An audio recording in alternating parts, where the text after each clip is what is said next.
ہمیں شایع نہیں ہے کہ کسی چیز کو اللہ کے ساتھ شریک بنائے۔ یہ اللہ کا فضل ہے ہم پر بھی اور لوگوں پر بھی، لیکن اکثر لوگ شکر نہیں کرتے۔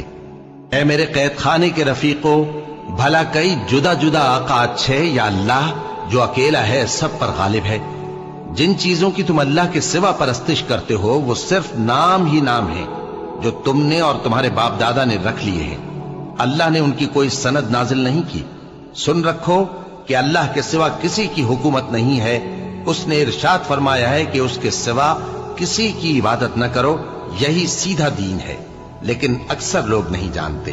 اے میرے قید خانے کے رفیقو، تم میں سے ایک جو پہلا خواب بیان کرنے والا ہے وہ تو اپنے آقا کو شراب پلایا کرے گا، اور جو دوسرا ہے وہ سولی دیا جائے گا، اور پرندے اس کا سر نوچ کھائیں گے۔ جو بات تم مجھ سے پوچھتے تھے وہ فیصل ہو چکی ہے۔